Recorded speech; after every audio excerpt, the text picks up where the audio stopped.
Good morning, and today we have with us Anne Walsh from the province of Canada. And I would request to introduce more about yourself. Sure. It's really nice to be with you, Father Sanjay. My name's Anne Walsh. I'm a lay missionary of the Most Holy Redeemer from the province of Canada, and I've been involved closely with Redemptorists on mission since 1991. So it's hard for me to remember that that's 31 years now. But I met my Redemptorists first when I was at university in youth ministry programs and really got closely involved in 1991. And so I've been involved in youth ministry and adult faith formation and informing and resourcing partners in mission in all those years.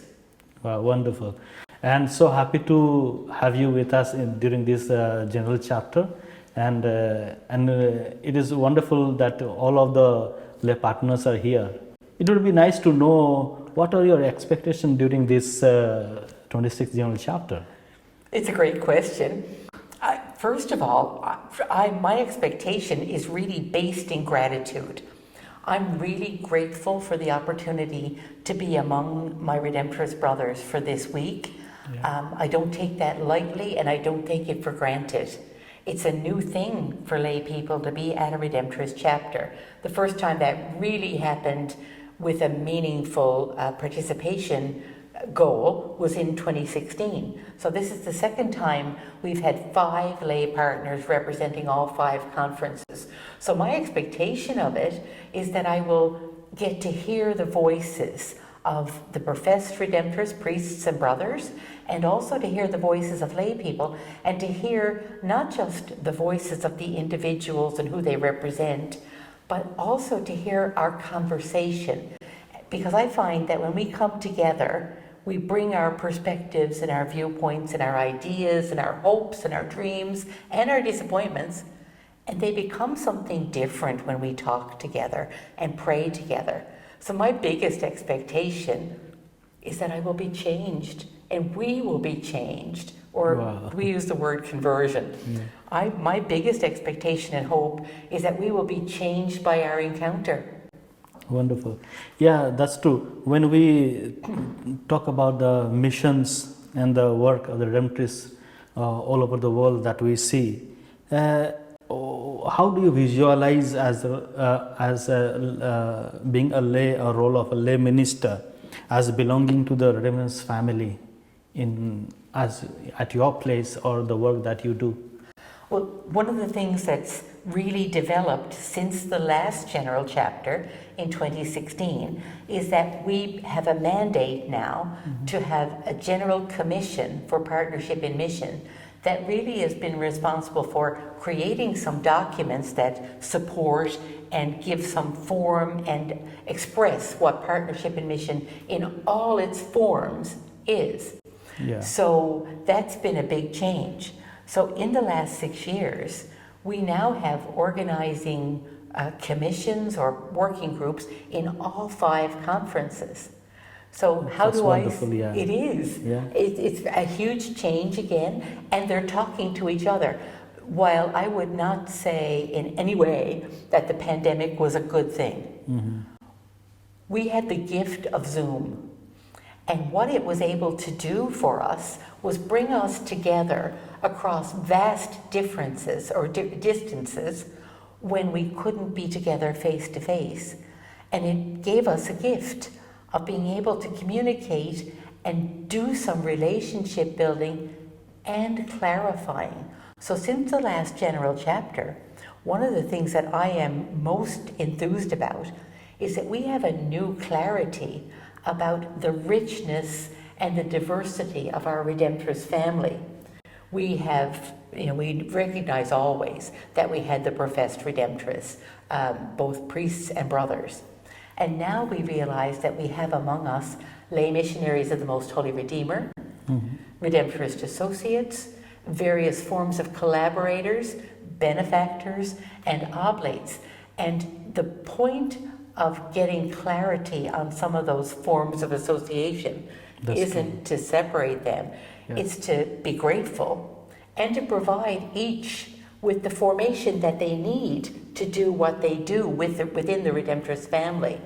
So there's been a lot of work going on in the background in the last 6 years, even through the pandemic, which in some ways separated us, but paradoxically brought us together. That's true. Yeah. Yeah, we always talk about the pros and cons of the works, or the community, or the apostolic life and other formation. But what are the challenges that you face or you see ahead being as a lay partner? Sure. I think one of the biggest challenges that we face is to make our partnership in mission a partnership for mission.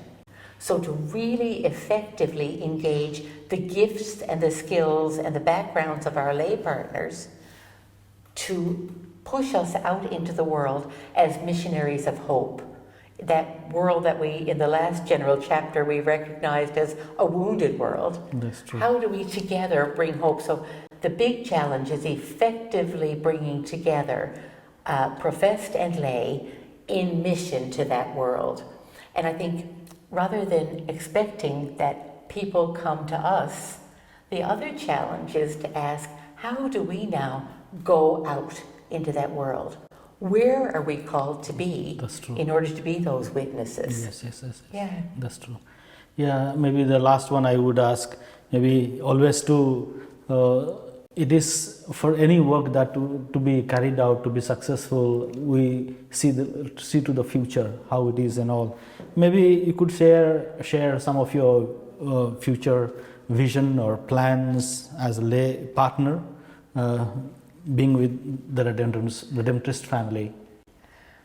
I think probably the vision I would have is of that family engaged in mission together with all the various forms of partnership actively engaged.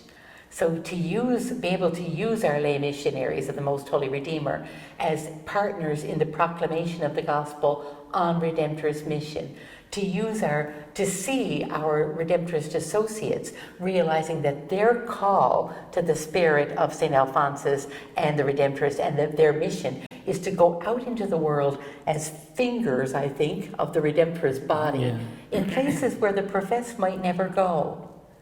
So I think that's a big challenge, to realize that we have people who share the spirit of the Redemptorists, are not necessarily engaged in Redemptorist mission, but take that spirit home. Where in their kitchens there are people who need to hear the word of God. Yeah. We used to think it was out there. Sometimes it's in our own homes.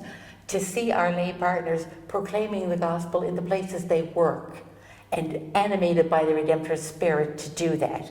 Wherever they are volunteers, where they shop, where they do their recreation, their sports teams, their networks of friends, to see them as missionaries out there, fingers or hands of the Redemptorist family, in places we might not see the professed, but all animated by that spirit of St. Alphonsus of proclaiming plentiful redemption.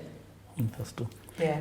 So I conclude, and as we are here, thank you very much for this time where with your inspiring words, helping us to understand all about the work of lay partners and the relationship with the Redemptorist family. Thank you very much. I'm very grateful. Thank you. Thank you.